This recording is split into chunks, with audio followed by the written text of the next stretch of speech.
Olá, eu sou Vanessa Luz, sejam todos muito bem-vindos à leitura de comunicação não violenta. Avançando em nosso próprio ritmo. Provavelmente, a parte mais importante do aprendizado de como viver o processo que estamos discutindo é avançarmos em nosso próprio ritmo.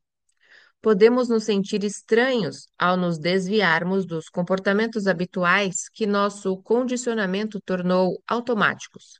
Mas, se nossa intenção é viver a vida conscientemente em harmonia com nossos valores, então teremos de avançar em nosso próprio ritmo. Um amigo meu, Sam Williams, escreveu os componentes básicos do processo num pequeno cartão que ele usava como cola no trabalho. Quando o chefe o confrontava, Sam parava, consultava o cartão em sua mão e dava a si mesmo um tempo para se lembrar de como responder. Quando perguntei se os colegas o estavam achando um pouco estranho, sempre olhando para a mão e demorando tanto tempo para formar suas frases, Sam respondeu: Na verdade, não demora tanto tempo assim, mas, mesmo que demorasse, ainda valeria a pena. Para mim, é importante saber que estou respondendo às pessoas da maneira que realmente desejo. Em casa, ele foi mais aberto e explicou à esposa e aos filhos por que estava se dando ao trabalho de consultar o cartão.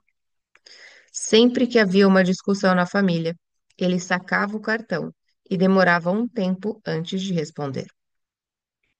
Depois de mais ou menos um mês, ele sentiu-se seguro o bastante para deixar o cartão de lado. Então, uma noite, ele e seu filho Scott, de 4 anos, estavam tendo um conflito a respeito da televisão e as coisas não estavam indo bem. Papai, disse Scott com urgência, pegue o cartão. Pratique traduzir cada julgamento numa necessidade não atendida. Para aqueles de vocês que desejam aplicar a CNV, especialmente em situações desafiadoras de raiva, sugiro o exercício a seguir. Como já vimos, nossa raiva vem de julgamentos, rótulos e acusações a respeito do que as pessoas deveriam fazer e do que elas merecem. Liste os julgamentos que flutuam com mais frequência em sua cabeça, usando como ponto de partida a frase: Não gosto de pessoas que são. Reúna todos esses julgamentos negativos de sua cabeça e então pergunte a si mesmo: quando faço essa ideia a respeito de alguém, do que estou precisando e não estou obtendo? Dessa maneira, você estará treinando estruturar o pensamento em termos de necessidades não atendidas e não de julgamentos de outras pessoas. Vá no seu ritmo. A prática é essencial, porque a maioria de nós foi criada, se não nas ruas de Detroit, em um lugar apenas ligeiramente menos violento. Julgar e culpar se tornou natural para nós. Para praticar a CNV, precisamos prosseguir devagar, pensar cuidadosamente antes de falar e muitas vezes apenas respirar fundo e não falar nada. Tanto aprender o processo quanto aplicá-lo leva tempo. Resumo: culpar e punir os outros são expressões superficiais de raiva. Se desejamos expressar plenamente nossa raiva, o primeiro passo é eximir a outra pessoa de qualquer responsabilidade por sua raiva. Em vez disso, fazemos brilhar a luz da consciência sobre nossos próprios sentimentos e necessidades. Ao expressarmos nossas necessidades, é bem mais provável que elas sejam atendidas do que se julgarmos, culparmos ou punirmos os outros. Os 4 passos para expressar a raiva são: 1. Parar e respirar. 2. Identificar nossos pensamentos que indicam julgamentos. 3. Conectar-nos com nossas necessidades. E 4. Expressar nossos sentimentos e necessidades não atendidas. Às vezes, entre os passos 3 e 4, podemos escolher entrar em empatia com a outra pessoa, de modo que ela possa nos escutar melhor quando nos expressarmos no passo 4. Precisamos avançar em nosso próprio ritmo, tanto ao aprendermos quanto ao aplicarmos a CNV. A CNV em ação. Um pai e um adolescente conversam sobre um assunto potencialmente fatal. Nesse episódio, Carlos, de 15 anos, pegou o carro de Jorge, um amigo da família, sem permissão. Ele saiu para se divertir com os amigos e devolveu o carro intacto à garagem, onde sua falta não havia sido notada. Entretanto, depois disso, a filha de Jorge, Eva, de 14 anos, que também tinha participado do passeio, contou ao pai o que tinha acontecido. Jorge, então, informou ao pai de Carlos que agora está abordando o filho. O pai começou recentemente a praticar a CNV. Pai, fiquei sabendo que você, a Eva e o Ricardo pegaram o carro do Jorge sem pedir permissão. Carlos, não, não pegamos. Pai, falando alto, não minta para mim. Isso só piorará as coisas. Ele então se lembra de primeiro se conectar a seus próprios sentimentos e necessidades para, para poder continuar conectado ao filho. Sente-se aí por um momento, preciso pensar. Olhando para dentro de si mesmo, ele vê quanto está com raiva e com medo. Ele está com raiva porque está dizendo para si mesmo: Carlos deveria saber o que pode ou não pode fazer. E que mentiroso ele se tornou. Ele está com medo, pensando em todas as consequências potenciais, não apenas da ação de Carlos, mas de seu próprio erro de avaliação do filho, de avaliação do que o filho poderia fazer. Foi estúpido de minha parte presumir que ele sabia o que podia ou não podia fazer. Alguém poderia ter morrido nessa brincadeira. Ele cai em si. Opa, preciso traduzir os rótulos estúpido e mentiroso em sentimentos e necessidades. Para estúpido, acho que o sentimento é a decepção comigo mesmo. Quanto a mentiroso, estou com muito medo porque quero estar seguro de receber informações precisas para lidar com essa situação. Silêncio enquanto ele pensa em como começar a conversa. Carlos, você está com medo de ser castigado se me disser a verdade? Carlos, você sempre pega tão pesado quando faço alguma coisa de que não gosta? Pai, você está dizendo que gostaria de receber mais compreensão e um tratamento mais justo para o que você faz? Carlos, ah, claro. Até parece que vou receber um tratamento justo e compreensivo de você. Pai, silenciosamente para si mesmo. Rapaz, como fico com raiva quando ele diz isso? Ele não enxerga quanto me esforço? Eu realmente preciso de um pouco de respeito pelo quanto isso é difícil. E acho que também preciso que ele se importe um pouco pelo medo que estou sentindo. Está me parecendo que você acha que não importa o que você diga, você não será tratado com justiça. Carlos. E você se importa de me tratar com justiça? Quando acontece alguma coisa, você só quer alguém para poder castigar. Além do mais, grande coisa. Mesmo que realmente tenhamos pego o carro, ninguém se machucou e o carro está de volta ao lugar onde estava. Quero dizer, isso não é nenhum crime. Pai, você está com medo de que haverá consequências drásticas se você admitir ter pegado o carro e quer acreditar que será tratado com justiça? Carlos, sim. Pai, dando um tempo em silêncio para a conexão se aprofundar. O que eu posso fazer para que você acredite nisso? Carlos, prometa nunca mais me castigar. Pai, consciente de que o castigo não ajudará Carlos a desenvolver a consciência das possíveis consequências de seu comportamento, mas apenas continuará para a maior dissociação e resistência, o pai expressa disposição de concordar com o pedido de Carlos. Eu estaria disposto a esse acordo se você concordasse em continuar dialogando comigo, isto é, conversarmos até que eu esteja convencido de que você tem consciência de todas as possíveis consequências de ter pegado aquele carro. Porém, no futuro, se acontecer de eu não ter certeza de que você enxerga o perigo em potencial daquilo em que está se metendo, eu ainda poderei usar a força, mas só para proteger você. Carlos. Uau, maravilha! É ótimo saber que sou tão estúpido que você tem de usar a força para me proteger de mim mesmo. Pai. Perdendo o contato com suas próprias necessidades, diz em silêncio. Rapaz, há momentos em que eu poderia simplesmente matar o pirralho. Fico furioso quando ele diz coisas como essa. Realmente, não parece que ele se importa.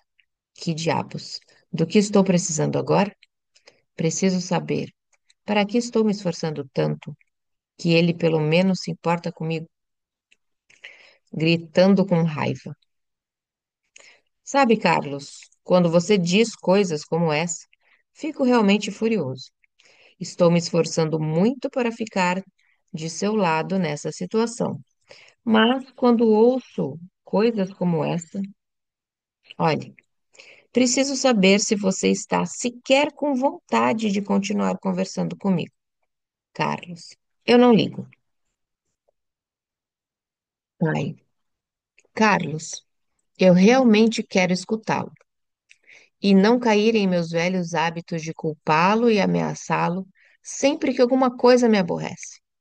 Mas, quando ouço você dizer coisas como é ótimo saber que sou tão estúpido, no tom de voz que acabou de usar, é difícil me controlar. Você poderia me ajudar nisso. Isto é, se você preferir que eu escute você em vez de culpá-lo e ameaçá-lo. Se não, suponho que na minha outra opção seja apenas suponho que minha outra opção seja apenas lidar com isso de maneira que estou acostumado a lidar com as coisas. Carlos. E como seria isso, pai? Bem, nesse momento, acho que eu estaria dizendo: Ei, você está de castigo por 2 anos, sem televisão, sem carro, sem dinheiro, sem namoro, sem nada. Carlos. Bem, então acho que quero que você faça as coisas do jeito novo. Pai, com humor. Estou contente de ver que seu senso de autopreservação ainda está intacto. Agora preciso que você me diga se está disposto a me dar um pouco de honestidade e vulnerabilidade. Carlos, o que você quer dizer com vulnerabilidade? Pai, significa que você me diz o que realmente está sentindo a respeito das coisas sobre as quais estamos conversando e eu lhe digo o mesmo da minha parte, com voz firme. Você está disposto? Carlos, ok, vou tentar. Pai, com um suspiro de alívio, obrigado. Estou grato por sua disposição de tentar. Eu lhe contei? O Jorge pôs a Eva de castigo por 3 meses. Ela não vai ter permissão de fazer nada. Como você se sente a respeito disso? Carlos, cara, que péssimo. Isso é tão injusto. Pai, eu gostaria de ouvir seus reais sentimentos sobre isso. Carlos, eu lhe disse, é totalmente injusto. Pai, percebendo que Carlos não está em contato com o que ele está sentindo, decide tentar adivinhar. Você está triste porque ela está tendo de pagar tão caro pelo erro que cometeu? Carlos.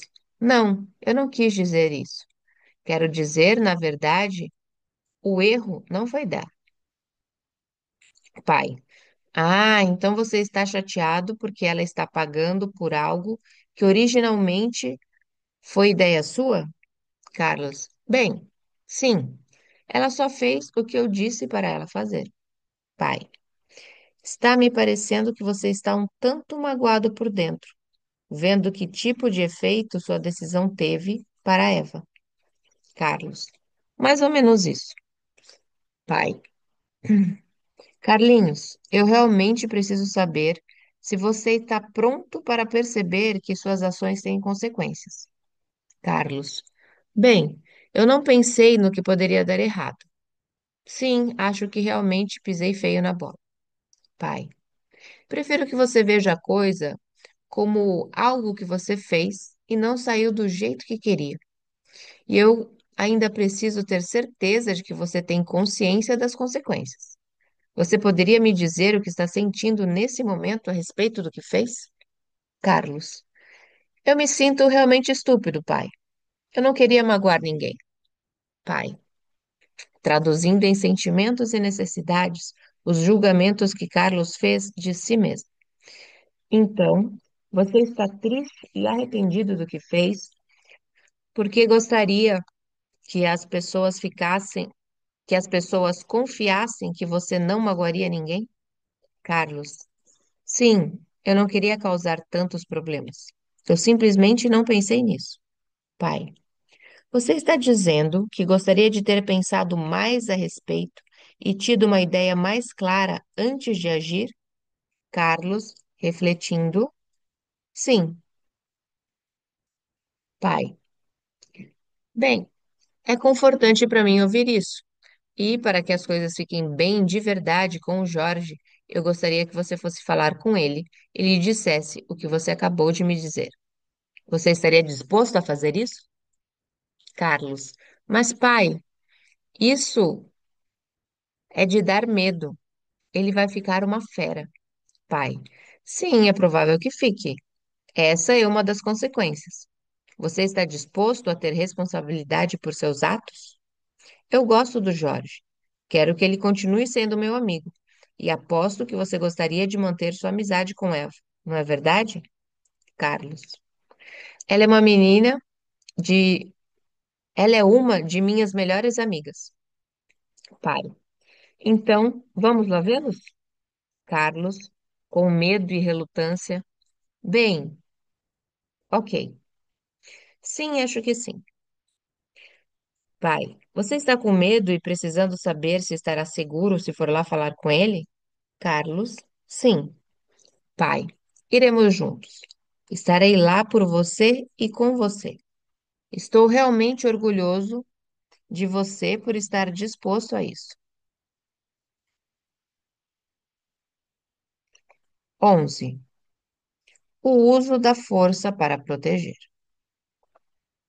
Quando o uso da força é inevitável. Quando duas partes em disputa tiveram cada uma a oportunidade de expressar plenamente o que estão observando, sentindo, precisando e pedindo, e quando cada uma entrou em empatia com a outra, geralmente se pode chegar a uma solução que atenda às necessidades de ambos os lados. No mínimo, os dois lados podem concordar de boa vontade em discordar.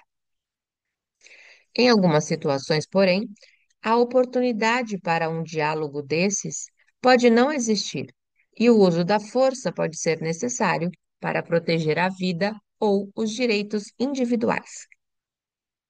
Por exemplo, a outra parte pode não estar disposta a se comunicar, ou algum perigo iminente pode não dar tempo para que essa comunicação se faça.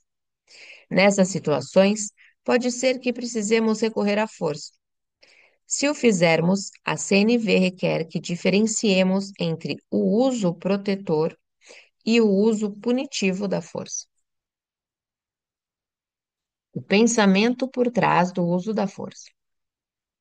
A intenção por trás do uso protetor da força é evitar danos ou injustiças.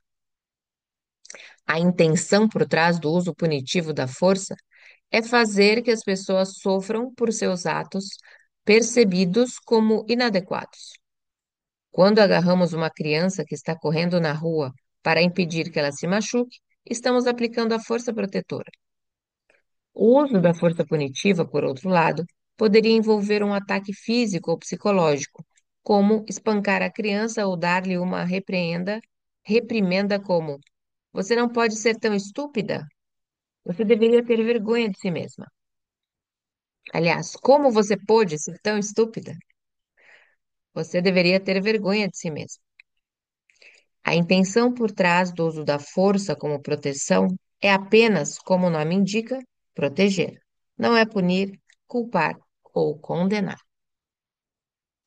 Quando praticamos o uso protetor da força, estamos nos concentrando na vida ou nos direitos que desejamos proteger, sem julgarmos nem a pessoa, nem o comportamento. Não culpamos nem condenamos a criança que corre para a rua. Nosso pensamento é dirigido apenas a protegê-la do perigo. A respeito da aplicação desse tipo de força em conflitos sociais e políticos, veja o livro de Robert Irving, Nonviolent Social Defense. A premissa por trás do uso protetor da força é que algumas pessoas se comportam de maneira prejudicial a si mesmas e aos outros, devido a algum tipo de ignorância. Assim, o processo corretivo é voltado para educar, não para punir. A ignorância inclui a. Uma falta de consciência das consequências de nossas ações. B. Uma incapacidade de perceber como nossas necessidades podem ser atendidas sem prejudicar os outros. C. A crença de que temos o direito de punir ou ferir os outros porque eles merecem. E D. Pensamentos delirantes que envolvem, por exemplo, ouvir uma voz que nos instrui a matar alguém. Ações punitivas, por outro lado, baseiam-se na premissa de que as pessoas fazem coisas ruins porque são más e de que, para corrigir a situação, é preciso fazer que elas se arrependam. Sua correção é efetuada através de ações punitivas realizadas para fazê-las: 1. Sofrerem o bastante para perceberem quanto suas ações são erradas. 2. Arrependerem-se. E 3. Mudarem. Na prática, porém, é mais provável que, em vez de gerarem arrependimento e aprendizado, ações punitivas produzam ressentimento e hostilidade, e que alimentem a resistência ao próprio comportamento que estamos buscando. Tipos de força punitiva. O castigo físico, como bater nas pessoas, é um exemplo de uso punitivo da força.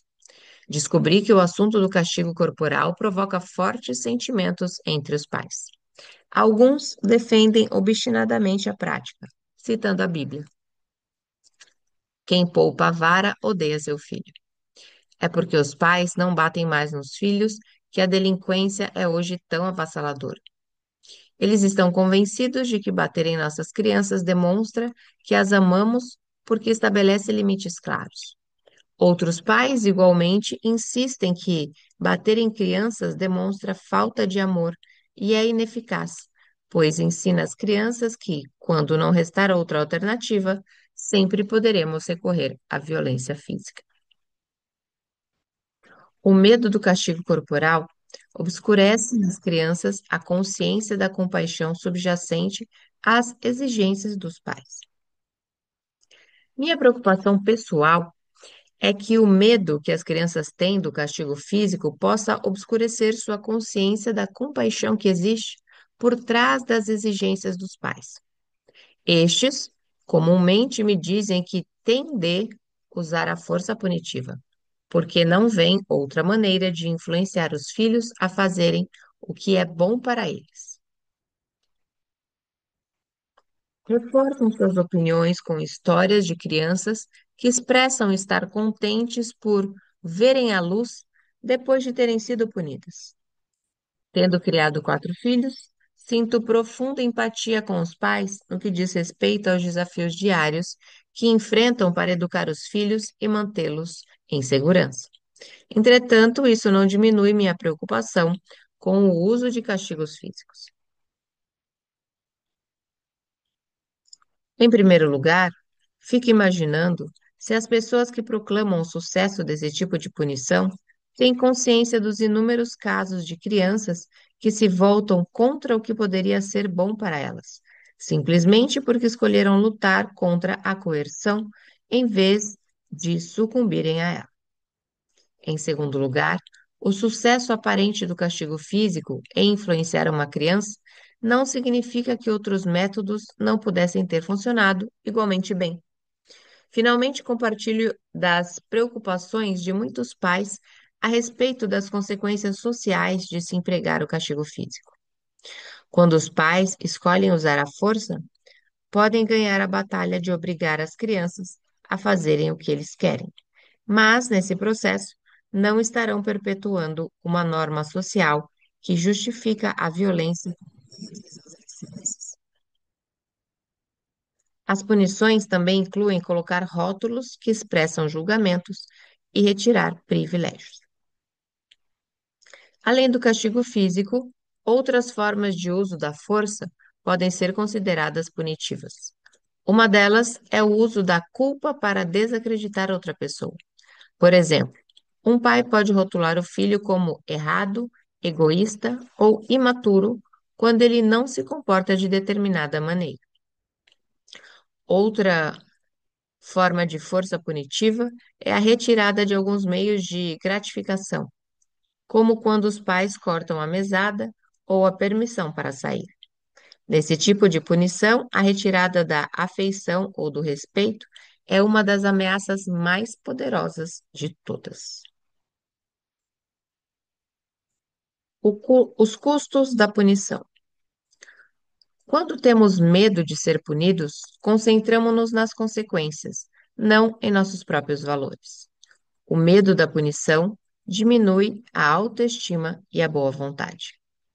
Quando nos submetemos a fazer alguma coisa apenas com o propósito de evitar uma punição, nossa atenção é desviada do valor da própria ação. Em vez disso, estamos nos concentrando nas consequências que podem acontecer se deixarmos de agir daquela maneira. Se o desempenho de um trabalhador é guiado pelo medo da punição, o serviço é feito, mas o moral é afetado. Mais cedo ou mais tarde, a produtividade diminuirá. A autoestima também diminui quando a força punitiva é utilizada. Se as crianças escovam os dentes porque sentem vergonha e medo do ridículo, sua saúde bucal pode melhorar, mas seu respeito por si mesmas ganhará calhas. Além disso, como todos sabemos, punições custam muito em termos de boa vontade. Quanto mais formos vistos como agentes de punição, mais difícil será para os outros responderem compassivamente às nossas necessidades. Eu estava visitando um amigo, diretor de escola, em seu escritório, quando ele percebeu pela janela um menino grande batendo em outro menor. Com licença, ele disse, saltou e correu para o pátio. Agarrando o aluno maior, ele lhe deu um tapa e o repreendeu. Isso lhe ensinará a não bater em pessoas menores. Quando o diretor voltou para dentro, observei. Não acho que você tenha ensinado àquela criança o que você pensou que estava ensinando. Suspeito que, em vez disso, o que você lhe ensinou foi a não bater em pessoas menores do que ele, quando alguém maior, como o diretor, pode estar olhando. Se você fez alguma coisa, parece-me que foi reforçar a noção de que a maneira de obter o que você quer de alguém é batendo nessa pessoa. Em situações como essa, recomendo, em primeiro lugar, entrar em empatia com a criança que está se comportando de forma violenta. Por exemplo, se visse uma criança bater em outra depois de ser xingada por esta, eu poderia verbalizar minha empatia. Você está com raiva porque gostaria de ser tratado com mais respeito? Se eu tivesse deduzido corretamente e a criança confirmasse que era verdade, eu continuaria então expressando meus próprios sentimentos, necessidades e pedidos nessa situação, sem insinuar nenhuma culpa. Estou triste porque você gostaria, estou triste porque gostaria que nós encontrássemos maneiras de obter respeito que não tornem as pessoas nossas inimigas. Gostaria que você dissesse se estaria disposto a explorar comigo algumas outras maneiras de obter respeito que você deseja. E ficamos por aqui em mais um dia de leitura. Se você chegou até o final do vídeo e ainda não é inscrito no canal, se inscreva, deixe seu like. Leia a descrição desse vídeo, sempre tem uma reflexão para você. E você pode deixar essa reflexão aqui para nós, para compartilhar com outras pessoas. E sendo o seu primeiro dia, peça a playlist completa. Assim você acompanha desde o início esse livro. Um beijo no seu coração. Eu sou Vanessa Luz e compartilhe esse vídeo com outras pessoas. Até mais.